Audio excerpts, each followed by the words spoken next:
Sifu is a love letter to martial arts action cinema that delivers a very focused experience that makes you feel like you're in a martial arts film. But unlike a movie where you can sit back and watch, Sifu makes you earn those amazing sequences by not leveling up in the traditional sense, but by carefully choosing the appropriate techniques for the situation, mastering the combat, the appropriate upgrades for your playstyle, and most importantly, repetition. Sifu is a game where you will always have to put in effort whether you're in the first level or the last level.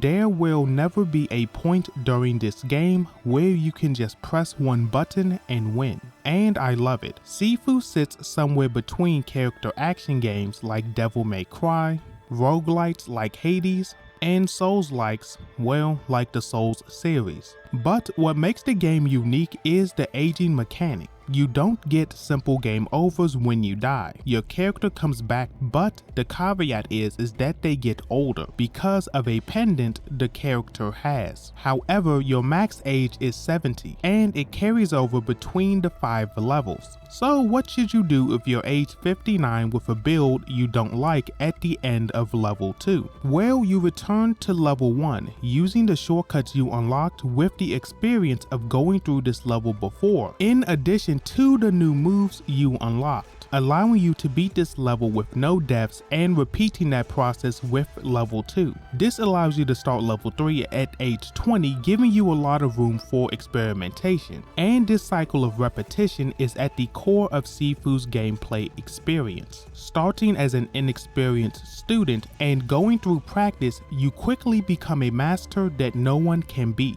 But I've been a little vague with the specifics of the combat in this game, so let me start with the main point of Sifu's combat, the stance meter. You and every enemy within the game have a stance meter on top of your regular health that gets filled up when you get hit by an attack. Your attack gets parried or someone dodges your attack. If your meter gets filled up, you get stunned, allowing you to be attacked. But if your enemy's meter gets filled, you get to perform a special move that will finish them off and give you some health back, creating high-risk, high-reward situations where you want to be super aggressive to gain your health back or you'll die, and add to your death counter. However, these moments can be brought to even greater heights when you have the chance to bring down your death counter. In Sifu, you don't just die, age 1 year, and continue. You have a death counter that continues to rise as you die to the same enemy, meaning that you could go from 20 to over 40 in a few minutes. But even in that failure, there is strategy, because as you get older within Sifu, your strength increases while max health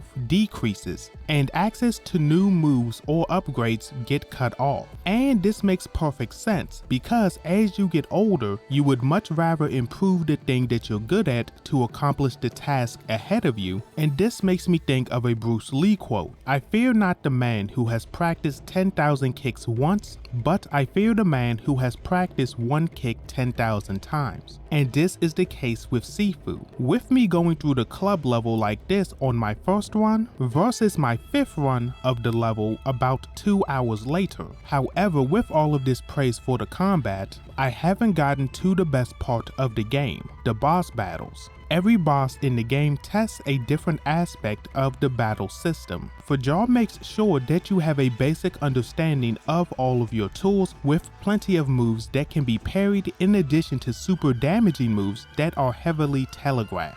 Now moving on to Sean, he's the boss that makes most people quit the game, but he's a simple test in pattern recognition, with 95% of his attacks being high, meaning that if you just time your dodges correctly, he'll never hit you. Following this, we move on to Kuroki's challenge, which is adaptation, with her starting as a slow-moving enemy with a 3-section staff until you get to her second phase, where she tries to beat you into submission by blitzing you. However, this is countered by Jin Fang, who is a test in patience with her long-range attacks, forcing you to take your time. And lastly, Yang, who will make use of all of the lessons you learned before to defeat him. along with the fact that these boss fights and other encounters are wrapped within a beautifully realized world that references many classics of the martial arts action genre. So let's go through the references level by level. Starting with the opening, it reminds me of the Snake in the Eagle's Shadows intro credits. Then the squats, which is a reference to the setting of the Raid Redemption,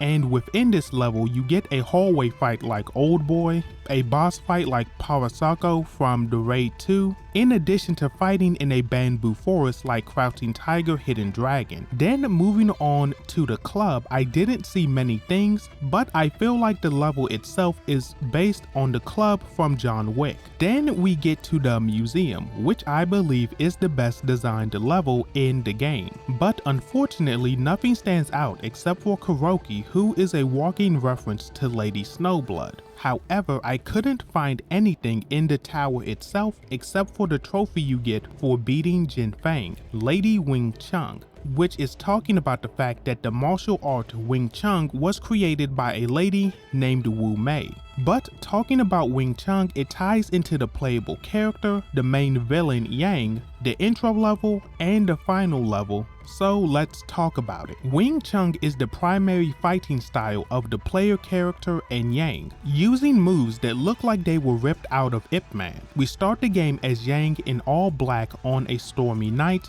beating up his fellow students on the way to killing his master and stealing the power of the master for himself. And we don't see Yang again until the very end of the game, in a mostly white sanctuary during the day as the final boss. The contrast between these two levels shows where Yang was consumed with revenge versus where he is now, using the master's power to heal countless people, wearing an outfit similar to Ip Man. That creates an interesting dynamic where the player character could be seen as the villain in this story. But that's getting into deep spoiler territory, so with that being said, Sifu is the closest thing you'll get to a martial arts film within the realm of gaming, on top of being one of the most unique games to come out in recent years. So if you want to see more video essays like this one on your favorite video games, like, comment, and subscribe with notifications turned on. But with that being said, it's been Skipx and I'm out.